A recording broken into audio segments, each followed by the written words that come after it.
from coming out and are controlling the number of journalists who can go in. Foreign correspondents and international journalists are not allowed to go in unless they are escorted by an Israeli commander, and so they are taken to place conditions. And as we saw by the Al Jazeera journalist, their workshop was actually a tent which was so easily to bomb and kill them all. It's utterly disgraceful, the treatment of the Palestinian journalists. Now, journalists have a right under international humanitarian law to go about their normal business and should not be assaulted, attacked by any group or political group. And therefore, it is essential that we make our voice heard about what is happening to journalists, but not only to journalists, the children who are starving, the families who are starving. So I think it's essential that we show the pictures of what is happening, the drops of food going to places and landing on people and killing them. But the BBC have done quite an amazing number of reports, and in fact there was one about the settlers attacking Palestinians, should I say.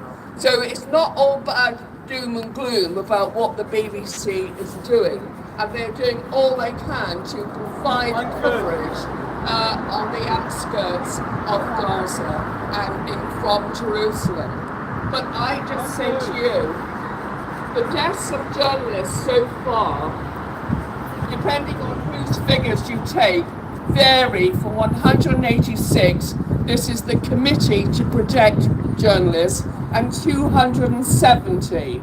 Now, within that range is quite a bit, but nevertheless, it is the worst death toll of journalists, more than World War II, more than Vietnam, although the technology has changed, but nevertheless, it shows that in fact the deaths of journalists are something to be dismayed about, because you want to hear what is going on, you want to see the pictures, and you want to hear the reports from the Palestinians themselves. So I say to you, give support to everyone who covers this story, and make sure that it does make the newspapers. Good luck in your campaign.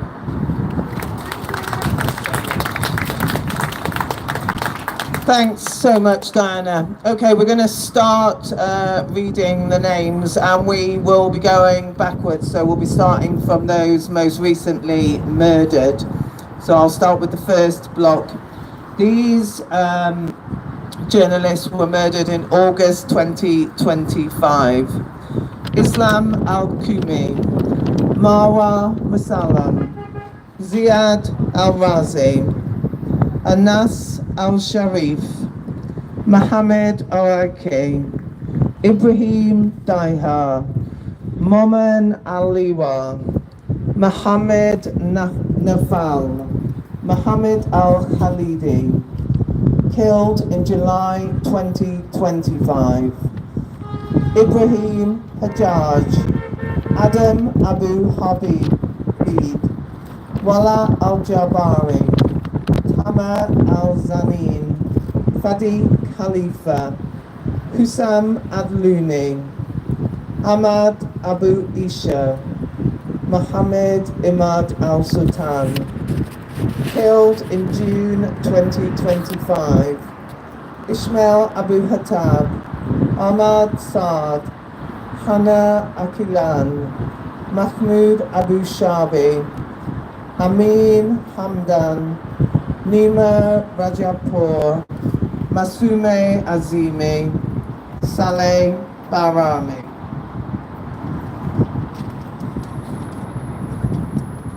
Muhammad Abu Al-Uf, Ahmad Kalaja, Suleiman Hajjaj, Ismail Badar, Samir Al-Rifai, 30 journalists.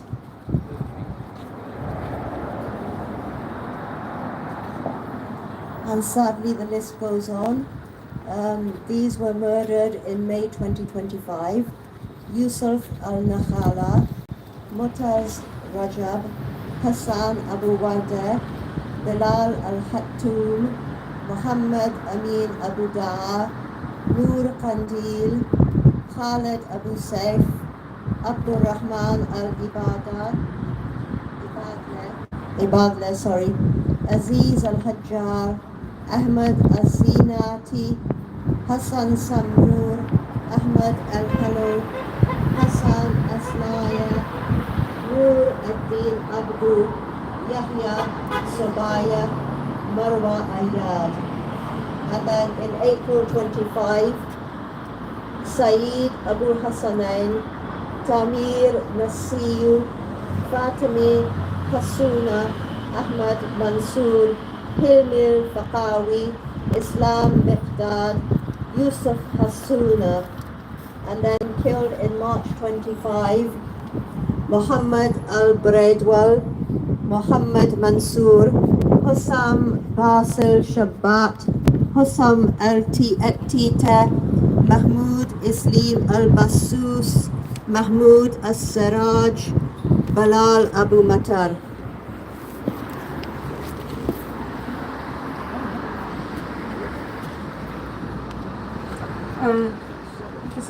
There's one that was murdered in March 2025. Ala Asad Hashan, murdered February 2025. Ahmad Farhat, murdered January 2025. Ahmad Abu Aruf, Ahmad Ashaya, Muhammad Al-Talmas, Ahlan Al-Taluli, Saeed Abu Naham, Omar Al-Diari, Arish Shaheen, Hassan Al-Kishawi.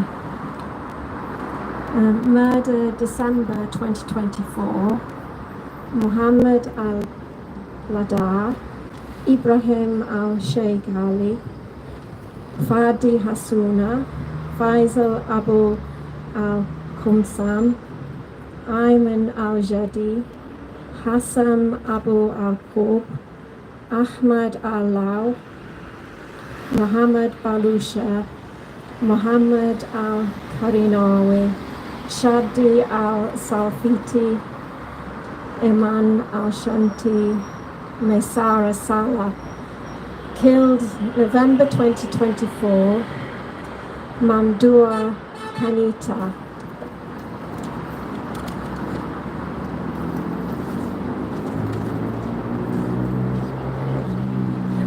Ala Bahum, Muhammad Khalid, Walil Abu Kufa, Mahmoud Al-Khatib, Abdurarim Al-Tarawi, Ahmad Abu Sharia, Muhammad Al-Sharif.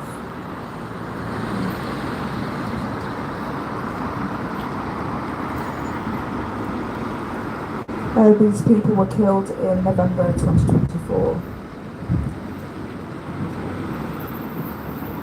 Sakina Mansour, Mahdi Al-Mamluk, Muhammad Quraiz, Al-Zara Abu Sakil, Ahmad Abu Sakil, Khalid Abu Zar, Bara Dajesh, Bilal Rajab.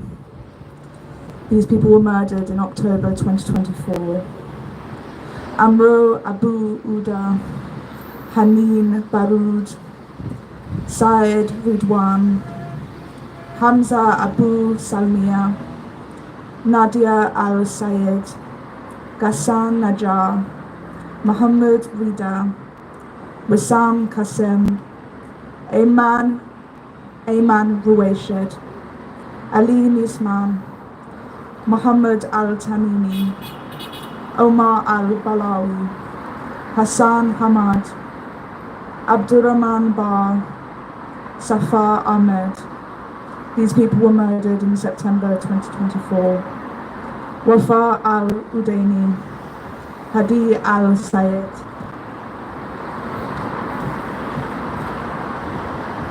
Kamer Karaki, Muhammad Abu Shukar, Abdullah Shakshak. These people were murdered in August 2024. Muhammad Abd Rabbo, Sumaya Abd Rabbo.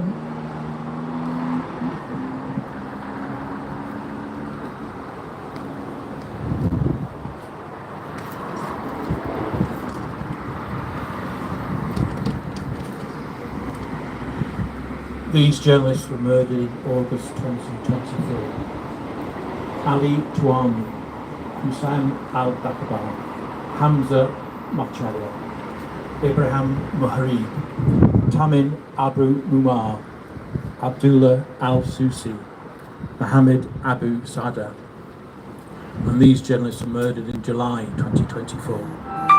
Ismail al-Ghul, Rami Ihid al-Rifi, Heidi al-Mastar, Muazzam Gorab, Mohammed Meshmesh, Mohammed Abdu Amana, Adib Sakar, Amjad Jaju, Wafa Abdu Dabin, Rizik Abu Sikin, Sadi Maduk, Mohammed al-Sakani, Mohammed Abu Sari.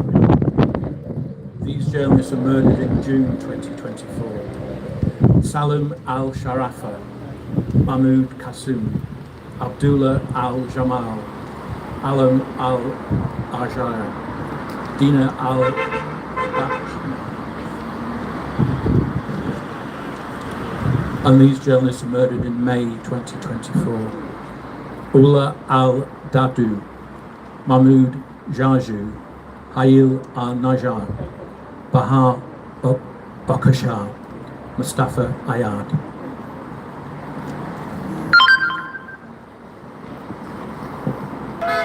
The list goes on. These people were murdered in April 2024. Salim Abu Tayyur, Ayman al-Garbawi, Ibrahim al-Garbawi, Muhammad al-Jamal, Amina Hamid, Tariq Abu Sahil, Muhammad Adil Abu Sahil. The following were murdered in March 24. Abdul Wahab Abu Urum, Muhammad Al-Sayyid Abu Shakil, Sahir Rayan, Mahmoud Isa, Muhammad Al-Rifi, Abdul Rahman Sema, Muhammad Salama. The following were murdered in February 2024. Ibrahim Muhammad, Muhammad Yaghi, Zayed Abu Zayed, Muhammad Shanura, Musab Abu Zayed, Motaz Al-Ghafri, Ayman Al-Rafati, Ala Al-Homs, Yasir Al-Fadi, Nafez Abdul Jawad, Dr. Rizq Al-Garabli.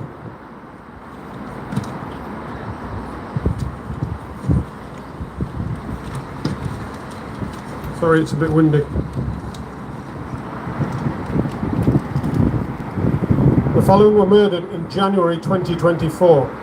Isam Al-Lulu, Muhammad Ata Allah, Iyad Al-Rawag, Karam Abu Ajiram, Wael Abu Fanuna, Yazan Al-Zuwaidi, and Muhammad Al-Thalathini.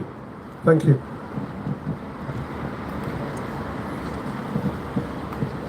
These journalists were murdered in January 2024.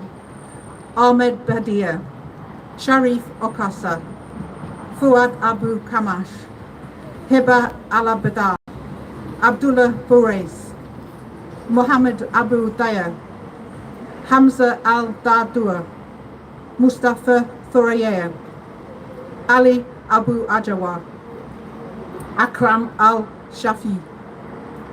These journalists were murdered in December 2023.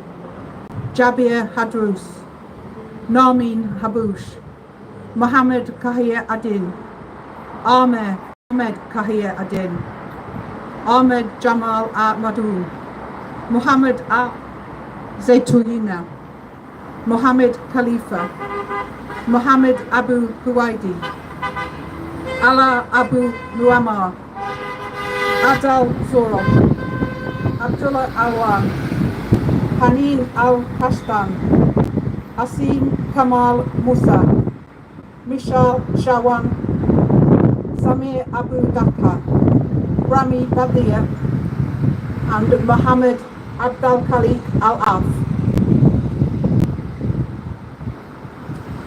These names follow from the previous speakers. Or Ali Ashur Abu Malik, Mahmoud Salem, Abdul Karim Odeh, Ahmed Abu Absar, Hanan Aad, Namin Perwas, Mohammed Abu Samran, and Allah Attal. These journalists were murdered in December 2023.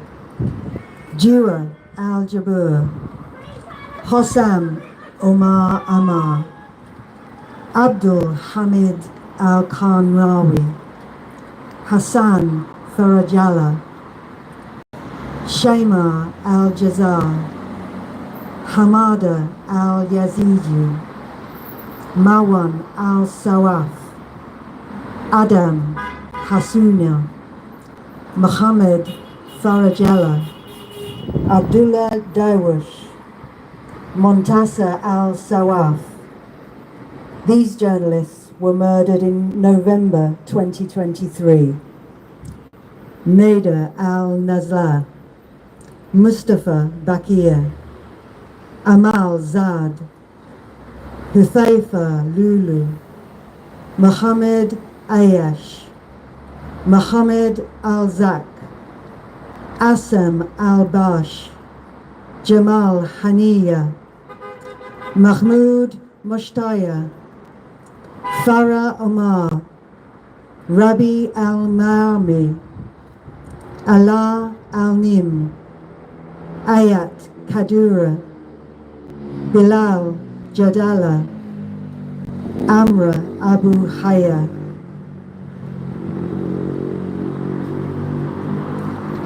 So a continuation of these journalists being murdered in December 2023. Mustafa Al-Sawaf, Abdul Halim Awad, Sari Mansoor, Hasuna Aslim, Mahmoud Matar, Musa Al-Barash. These journalists were murdered in November 2023. Ahmed Fatima, Yaqub Al-Barash, Ahmed Al-Gara, Yahya Abmuni, Muhammad Abu Hasira, Muhammad Al-Jaja, Hitam Harara, Ayad Matar, Muhammad Al-Bayriri, Muhammad Abu Hatab, Majid Aridanas. Murdered in October 2023, Majid Kashko, Imad Al-Wahidi, Nazim Al-Nadim, Hifa Al-Najjar, Yasser Abu Namus, Muhammad Al-Hassini, Dua Sharif.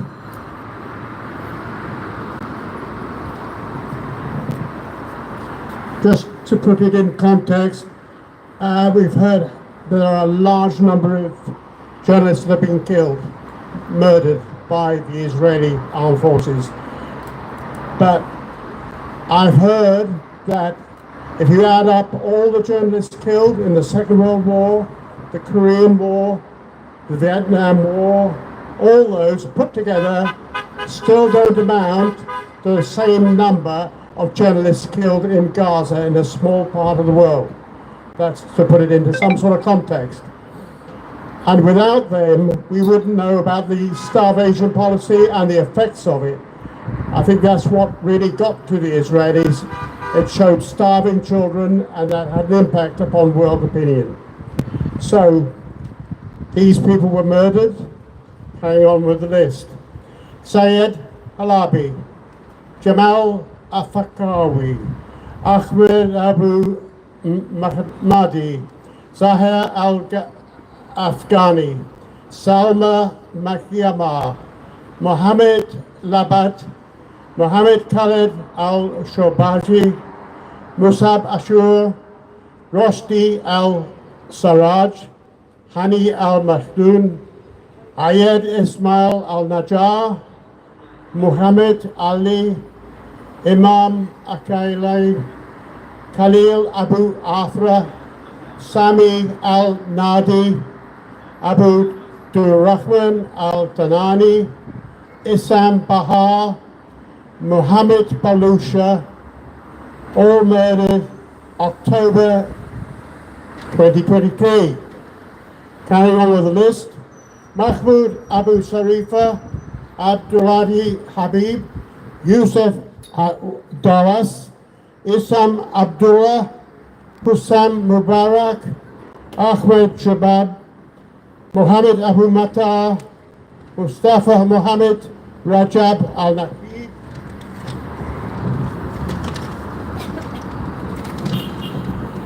Rajab Al-Naqib, Saeed Al-Kawi, Hisham Al-Nawaja, Mohammed Rizq Sub, Mohammed Abdul Rahman Shahab, Salam Khalil Meima, Anas Abu Shamala, Angam Adwan, Asad Shamlak, Mohammed Al-Salali, Ibrahim Lafi, Mohammed Jargoon. And one's got to bear in mind that behind these single names are often families which have also been wiped out by the Israeli armed forces. So bear that in mind. They're not just individuals, they are part of families. They belong to the Gaza Palestinian population, and it's their contribution to resistance.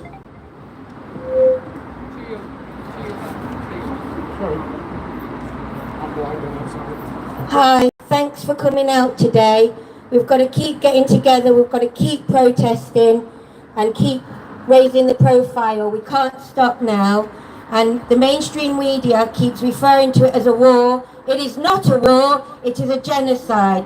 The BBC continued to be a mouthpiece for Israel and the establishment, whilst Israel denied foreign reporters in Gaza, systematically discrediting, targeting and killing journalists. Shame on the BBC, and thank you.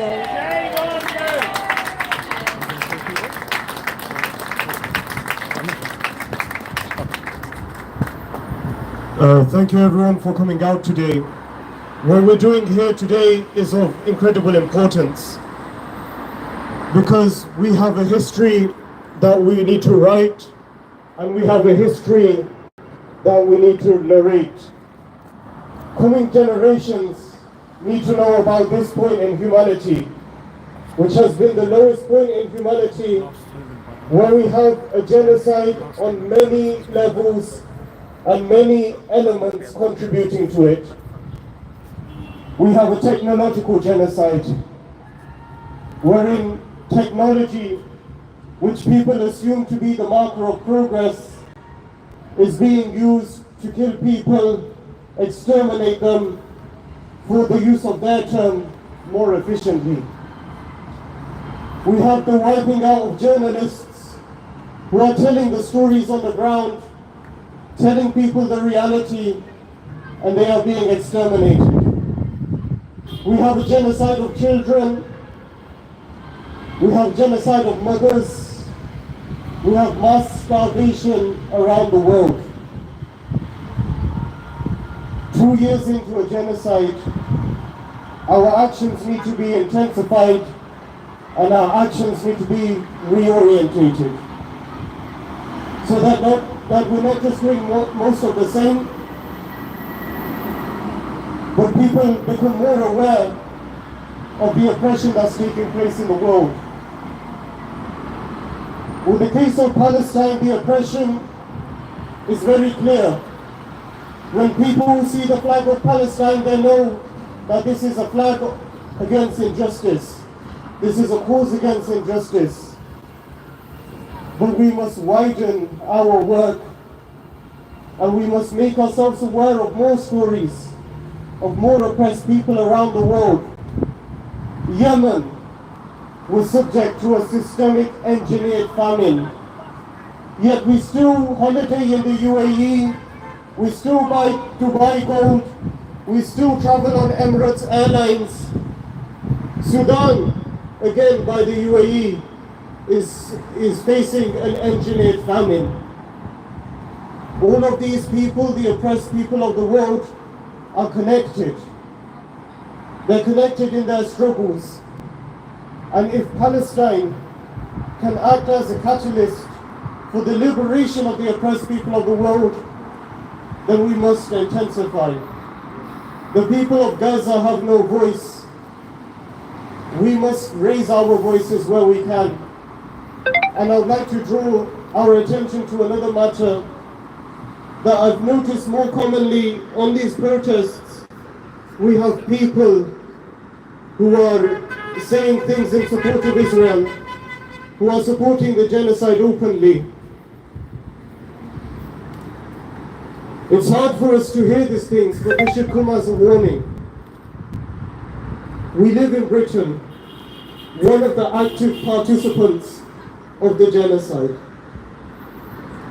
We, as a people of conscience, must bring the British government to its knees, must make them feel the pain that we're feeling, make them aware that there are a people of conscience. Because history gives us many examples where change can rapidly come. It's often said that there is nothing left to say, and 2 years into the genocide, it's very frank that I do feel that. But I would like to re-emphasize, this story of Gaza, we've been exposed to every single detail. We've seen it live streamed. With the amount of footage you have, there could be films made. Every single piece is documented. How someone was killed. My friend recently told me, my friend from Gaza, that an F-16 fighter jet had dropped a bomb on his sister's house, martyring his sister, martyring his sister's wife, and his sister's children. When we have every detail, we must record that and expose that to the world. It's a long fight, but the fight must continue on every front. Every one person in Gaza is a victim. Yes, we've read the name of children, we've read the names of journalists. But when we have as much as 477,000 people who have faced martyrdom, let that sink in. Have we done enough? Are we doing enough? And what more will we do? I'll end with them 3 questions for reflection. Thank you.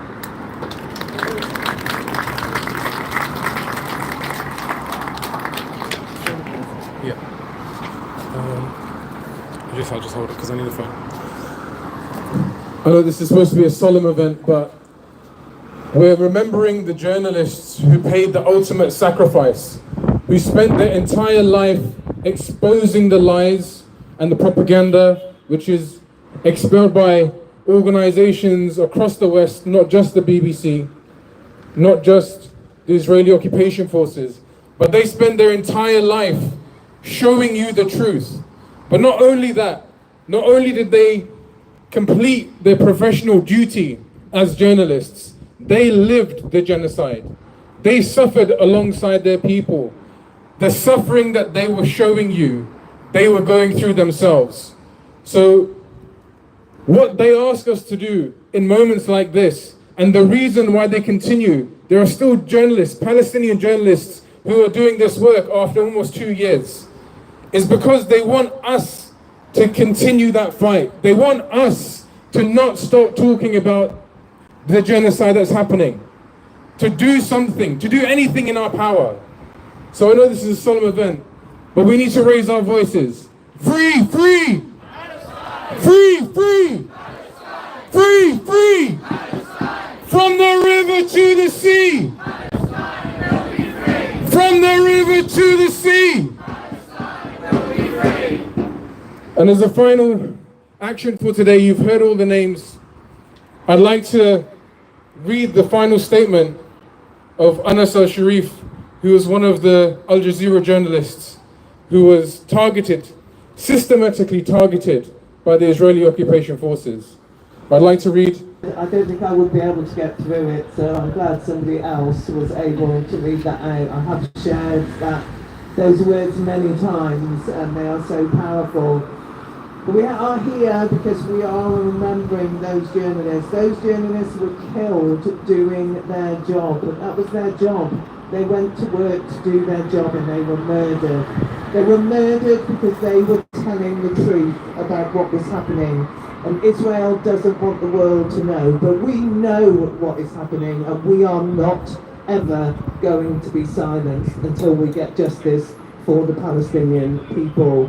So we will continue to fight. We will continue to speak out. We will continue to do what the Palestinian people ask us to do. And one of the things that they consistently ask us to do is to take up the boycott, divestment and sanctions campaign, and we must fight for that, for them.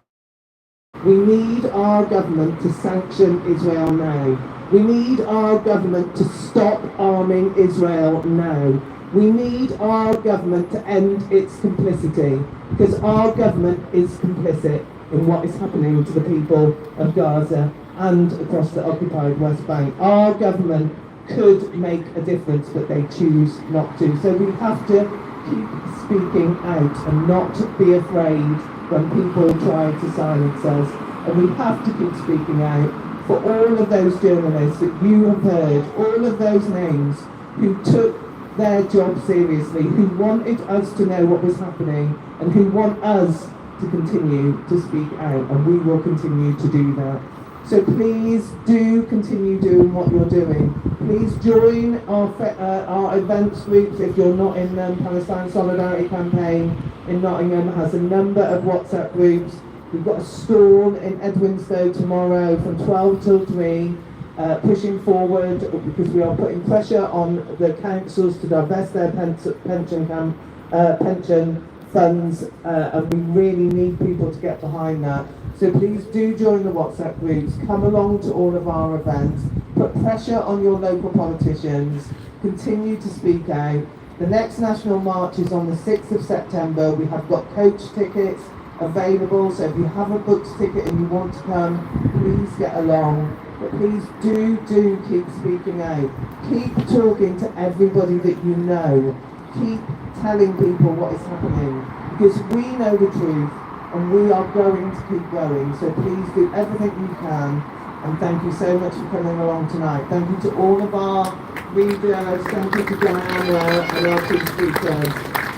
Thank you so much. And let's keep fighting for free Palestine, everyone. Free, free! Palestine! Free, free! Palestine! From the river to the sea! Palestine will be free! From the sea to the river! Palestine will live forever! Thank you so much. Thank you. Okay.